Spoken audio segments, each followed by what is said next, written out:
7টি খারাপ অভ্যাস যদি মানুষের মধ্যে থাকে তাহলে মানুষটা ধ্বংসপ্রাপ্ত হয়ে যাবে, দুনিয়া এবং আখিরাত তার জন্য ধ্বংস। এই 7টি খারাপ অভ্যাস কী কী আজকে আমরা জানি। তাই শুরুতেই যে কথাটুকু বলবো, আমরা আমাদের ব্যক্তি জীবন থেকে 7টি খারাপ অভ্যাসকে যত দ্রুত সম্ভব পরিত্যাগ করার চেষ্টা করব। আল্লাহ আমাকে সহ আপনাদের সকলকে তৌফিক দান করুন। 1 নম্বর হচ্ছে যার অন্তর অপরিশুদ্ধ, যার অন্তরটা পরিশুদ্ধ নয়, অপরিশুদ্ধ অন্তর, এটা সম্পর্কে আল্লাহ সুবহানাহু ওয়া তাআলা সূরা ইউসুফের 53 নম্বর আয়াতে বলেছেন, ওয়ামা উবাররিউ নাফসি ইন্নান নাফসা লাআম্মারাতুম বিসসুই ইল্লা মা রাহিমা রাব্বি ইন্না রাব্বি গফুরুর রহিম। আল্লাহ তাআলা বলছেন যে মানুষের মন এবং অন্তর মানুষকে খারাপ কাজের দিকে পরিচিত করতে চায়। এটা মানুষের একটা মনের এবং আত্মার এটা একটা স্বভাবগত দিক। কিন্তু আল্লাহ সুবহানাহু ওয়া তাআলা আয়াতের শেষ অংশে বলেছেন ইল্লা মা রাহিমা রাব্বি, যার উপর আল্লাহ তাআলার পক্ষ থেকে রহম থাকে ওই আত্মাটাকে আল্লাহ কেউ পারে না তাকে খারাপের দিকে দাবিত করতে। এজন্য আমরা সব সময় আল্লাহ তাআলার রহম কামনা করব, আমাদের অন্তর এবং আমাদের এই অপরিশুদ্ধ আত্মা যেন না হয়ে যায়, আমরা সে ব্যাপারে খেয়াল করব। দ্বিতীয় যে বিষয়টি সেটা হচ্ছে যার মধ্যে কৃপণতা থাকে, যে ব্যক্তি কৃপণ, নিজের একেবারে প্রয়োজনীয় খরচটাও যে করতে নিজেকে অন্য দিক থেকে বাঁচিয়ে রাখে, তার ব্যাপারে বলা হয়েছে। নবী করিম সাল্লাল্লাহু আলাইহি ওয়াসাল্লাম হাদিস শরীফে বলেছেন তোমরা জুলুম থেকে বেঁচে থাকো, আর বলেছেন তোমরা কৃপণতা থেকে বেঁচে থাকো। জুলুম এবং কৃপণতা এই দুটাই ইসলামের সাথে সম্পৃক্ততা নেই। এজন্য জুলুম এবং কৃপণতাকে বেঁচে থাকতে হবে। মুমিন মুসলমান কখনো কৃপণ হতে পারে না। নবীজি বলেছেন মুমিন এবং মুসলমান যারা তারা কখনো কৃপণ হতে পারে না, আর অন্যদিকে কৃপণ কখনো মুসলমান হতে পারে না। সুতরাং কৃপণতা আমাদের সকলকে বর্জন করতে হবে। 3 নাম্বার হচ্ছে দাম্ভিকতা, অহংকারী। আমরা যেন দাম্ভিক না হয়ে যাই, অহংকার না হয়ে যাই, নিজেদের মধ্যে হিংসা আমাদের মধ্যে না আসে, এই বিষয়গুলো আমরা খেয়াল করবো। নবী করিম সাল্লাল্লাহু আলাইহি ওয়াসাল্লাম বলেছেন ক্বালা নবী সাল্লাল্লাহু আলাইহি ওয়াসাল্লাম ইয়াকুমুল হাসাদা ফাইনাল হাসাদা ইয়াকুলুল হাসানাতি কামা তাকুলুন নারুল হাতাব, যে আগুন যেভাবে কাঠকে পুড়ে ছাই করে দেয়, হিংসা, অহংকার, দাম্ভিকতা মানুষকে এভাবে একেবারে তার আমলগুলোকে পুড়ে ছাই করে দেয়। সুতরাং আমাদের এই বিষয়গুলোকে খেয়াল করতে হবে। 4 নম্বরে হচ্ছে যারা দুনিয়ামুখী, যাদের খুব দুনিয়া প্রয়োজন, এই জন্য দুনিয়ামুখী যারা তাদের ব্যাপারে কোরআন হাদিস যদি আপনি পর্যালোচনা করেন তাইলে যে জিনিসটা বেরিয়ে আসে তাদের দুনিয়া এবং আখিরাত ধ্বংস হয়ে যায়। এ ব্যাপারে সূরা আরাফের 176 নম্বর আয়াত আল্লাহ সুবহানাহু ওয়া তাআলা বলছেন ওয়ালাউ শি'না লারাফা'নাহু বিহা ওয়ালাকিন্নাহু আখলাদা ইলাল আরদি ওয়াত্তাবা'a হাওয়াহু ফামাসালুহু কামাসালিল কালবি ইন তাহমিল আলাইহি ইয়ালহাস আও তাতরুকুহু ইয়ালহাস। আল্লাহ তাআলা বুঝাতে চাচ্ছেন মানুষ 2 পায়ের উপর ভর করে চলে। আল্লাহ সুবহানাহু ওয়া তাআলা বুঝাতে চাচ্ছেন আমি মানুষকে এমনভাবে সৃষ্টি করেছি যেন তারা মাথা উঁচু করে সমাজে চলতে পারে। তাহলে আপনার এবং আমার রব চাচ্ছেন যেন আমরা মাথা উঁচু করে সমাজে চলি, কিন্তু আমরা কি করি? আল্লাহ তাআলা বলছেন আখলাদা ইলাল আরদি, কিন্তু মানুষ মাথা উঁচু করে চলতে চায় না, মানুষ মাথা নিচু করে মুখ ফিরিয়ে ফেলে দুনিয়ার দিকে, তারা দুনিয়ামুখী হয়ে যায়, তারা দুনিয়াকে তারা প্রাধান্য দেয়। ওয়াত্তাবা'a হাওয়াহু, এবং তারা নিজের প্রবৃত্তি এবং নিজের মনের দাসত্বের গোলাম হয়ে যায়। এতে করে তারা তখন আর আখিরাত ভালো লাগে না, দুনিয়ামুখী হয়েছে। তাদের উদাহরণটা হচ্ছে ফামাসালুহু কামাসালিল কালবি। আল্লাহ তাআলা তাদেরকে তুলনা করেছেন কুকুরের সাথে।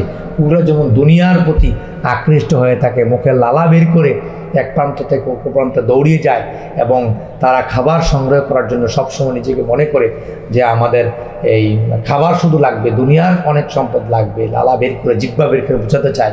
আল্লাহ তাআলা এখানে এই কথাটাই বোঝাতে চাচ্ছেন তাহমিল আলাইহি ইয়ালহাস আও তাতরুকুহু ইয়ালহাস।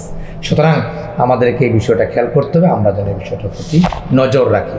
মাজার শরীফে এসেছে, ইবনে মাজার শরীফে, যে পার্থিব জীবনে যদি কেউ দুনিয়ামুখী হয়ে যায় তাহলে তার জন্য 3টা অশান্তি।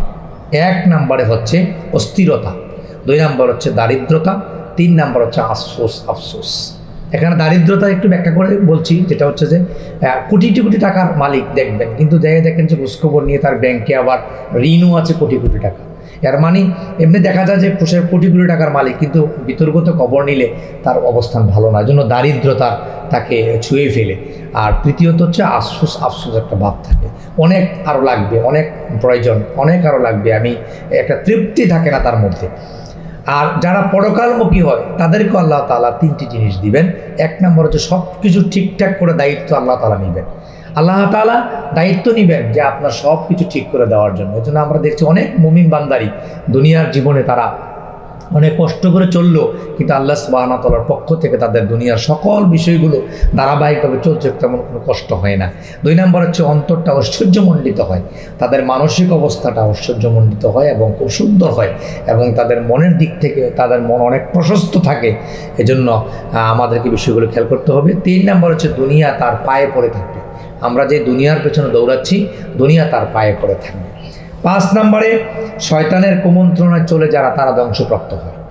যারা শয়তানকে বন্ধু বানিয়ে নিয়েছে, শয়তানকে সঙ্গী বানিয়ে নিয়েছে, তারা কুমন্ত্রণাপ্রাপ্ত হয়। আদম আলাইহিস সালাতু ওয়াস সালাম থেকে শুরু করে মুহাম্মদ সাল্লাল্লাহু আলাইহি ওয়াসাল্লাম পর্যন্ত সকল মানুষের সাথে একটি করে শয়তান বরাদ্দ রয়েছে। আল্লাহ নবীকে প্রশ্ন করলাম, নবী সাল্লাল্লাহু আলাইহি ওয়াসাল্লাম আপনার সাথে একটু শয়তান ছিল? আল্লাহ নবী সাল্লাল্লাহু আলাইহি ওয়াসাল্লাম বলেন, জি আমার সাথে একটু শয়তান ছিল।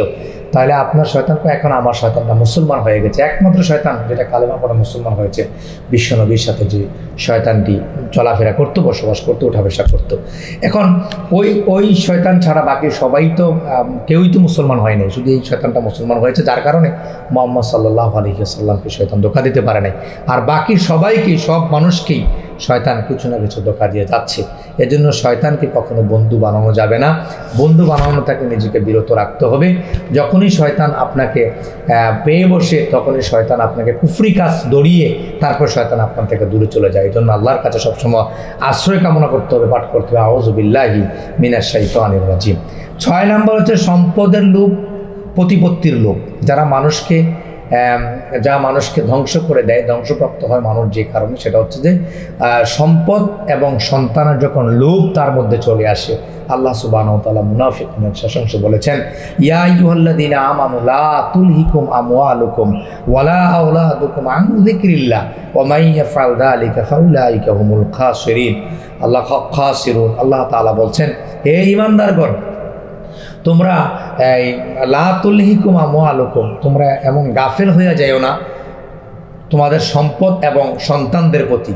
সম্পদ এবং সন্তানদেরকে পেয়ে তোমরা গাফেল হয়ে যাও না আন যিকরিল্লাহ, আল্লাহর জিকির হতে। তাহলে আল্লাহর জিকির থেকে তোমরা ভুলে যেও না। ওয়া মান ইয়াফআল যালিকা ফাউলাইকা হুমুল খাসিরুন, যারা আল্লাহকে ভুলে যায় সম্পদ এবং সন্তানের এই মুহে পড়ে, তাই আল্লাহ সুবহানাহু ওয়া তাআলা বলছেন তারা হচ্ছে গাফেল এবং তারা হচ্ছে খাসিরুন, তারা হচ্ছে ধ্বংসপ্রাপ্ত। এই জন্য আমাদেরকে এই বিষয়গুলো খেয়াল করতে হবে, আমরা যেন দুনিয়ামুখী না হয়। 7 নম্বরে গোপন পাপ করে যারা গোপনে পাপ করে। আসলে আমরা যে বিষয়টা খেয়াল করব সম্মানিত ভিউয়ার্স, আমাদের বাহ্যিক জীবন যত চাকচক্য, যত সুন্দর, আমাদের অভ্যন্তরীণ জীবন কিন্তু এত সুন্দর না। এই জন্য আমরা অভ্যন্তরীণ জীবনে যখন থাকি, বাহ্যিক জীবনের মতো চাকচক্য থাকার চেষ্টা করব। বাহ্যিক জীবন যেভাবে সুন্দর, আমাদের অভ্যন্তরীণ জীবন যদি এমন সুন্দর হয়, তাহলে দুনিয়া এবং আখিরাত আমাদের জন্য কল্যাণ হবে। এই জন্য বাহ্যিক জীবনকে সুন্দর করার জন্য আমরা যেভাবে চেষ্টা করি, আমাদের অভ্যন্তরীণ গোপন জীবনটাকে সুন্দর করার চেষ্টা করতে হবে। গোপন পাপ যেন আমাদের মধ্যে না আসে। গোপন পাপের কারণে আমাদের ধ্বংসপ্রাপ্ত হওয়ার সম্ভাবনা থাকবে। তো গোপন পাপ ছাড়াটা অত সহজ কথা নয়, এমন বিষয় নয় যেটা ইচ্ছা করলে ছেড়ে দেওয়া যাবে। এটার জন্য স্ট্রাগল করতে হবে, আপনাকে বারবার চেষ্টা করতে হবে। যদি আপনি বারবার চেষ্টা করেন, আপনাকে নিজেকে নিয়ে সবসময় পেরেশানি থাকেন, তাহলে এটা ছাড়া সম্ভব। ইমাম শাফি রহমাতুল্লাহ আলাইহি বলেছেন, তিনটি কাজ বড় কঠিন, বলা যত সহজ, করাটা তত সহজ নয়। বলে ফেলাটা অনেক সহজ, কিন্তু এটা বাস্তবায়ন করা অনেক কঠিন। তার মধ্যে এটাও আছে। আমরা 1 নম্বরে শুনি। 1 নম্বরে হচ্ছে সম্পদ কম থাকা অবস্থায় দান করা। আপনার কাছে সম্পদ আছে কম, এই অবস্থা আপনি দান করতে গেলে, এটা বলে ফেলা যত সহজ, দান করেন, কিন্তু করাটা তত সহজ নয়, এটা অনেক কঠিন কাজ। এজন্য এখানে সংগ্রাম করে, স্ট্রাগল করে বিষয়টা করতে হয়। 2 নম্বর হচ্ছে একাকী থাকা অবস্থায় গুনাহ ছেড়ে দেওয়া। আপনি একাকিত্ব নিবৃত্ত পরিবেশে আছেন, সেই মুহূর্তে আপনার গুনাহটা ছেড়ে দেওয়া, এটা বলে ফেলা যতটা সহজ, করাটা অত সহজ নয়, এটা অনেক কঠিন। 3 নম্বর হচ্ছে যাকে ভয় করেন তার সামনে দাঁড়িয়ে হক কথা বলা। আমরা সবাই হক কথা বলি, কিন্তু যাকে আপনি ভয় করেন, যার কাছে আপনার চাকরির ভয় আছে, হ্যাঁ, তারপরে আপনার অন্যান্য নিরাপত্তার ভয় আছে, তার সামনে দাঁড়াইয়া হক কথাটা বলা অত সহজ নয়। সুতরাং এই বিষয়গুলো অত্যন্ত মারাত্মক। পরিশেষে আমি এক নজরে আবারও বলছি, 7টি অভ্যাস মানুষকে ধ্বংসপ্রাপ্ত করে, ধ্বংসের মুখোমুখি করে। যে 7টি অভ্যাস ধ্বংসের মুখোমুখি করে, তার মধ্যে 1 নম্বরে হচ্ছে যার অন্তর পরিশুদ্ধ নয়। অপরিশুদ্ধ অন্তর মানুষকে ধ্বংসের মুখোমুখি করে। 2 নম্বরে যারা কৃপণ, তারা ধ্বংসপ্রাপ্ত হয়। ওই জন্য কৃপণতা নিজের জীবন থেকে ছেড়ে দিতে হবে, কৃপণতার ভাব থাকলেও ছেড়ে দিতে হবে। 3 নম্বরে হচ্ছে দাম্ভিক অহংকারে যারা, হিংসুক যারা, তারা ধ্বংসপ্রাপ্ত হয়। 4 নম্বরে যারা দুনিয়ামুখী, তারা ধ্বংসপ্রাপ্ত হয়, যাদের দুনিয়া প্রয়োজন। 5 নম্বরে শয়তানের কুমন্ত্রণায় চলে যারা, শয়তানকে বন্ধু বানায় যারা, তারাও ধ্বংসপ্রাপ্ত হয়। 6 নম্বরে সম্পদ ও প্রতিপত্তির লোভ যাদের মধ্যে আছে, তারা ধ্বংসপ্রাপ্ত হয়। 7 নম্বরে গোপন পাপের কারণে মানুষ ধ্বংসপ্রাপ্ত হয়। আমরা এই 7টি বিষয় জানলাম, যে 7টি বিষয়ের কারণে মানুষ ধ্বংসপ্রাপ্ত হয়। আমরা আমাদের নিজেকে এই 7টি বিষয় থেকে বাঁচিয়ে রাখার চেষ্টা করি। আল্লাহ সুবহানাহু ওয়া তাআলা আমাদেরকে তৌফিক দান করুক। আপনাদের দীর্ঘায়ু এবং সুস্বাস্থ্য কামনা করে আজকের মতো আলোচনা এখানে শেষ করছি। আসসালামু আলাইকুম ওয়া রাহমাতুল্লাহি ওয়া বারাকাতুহু।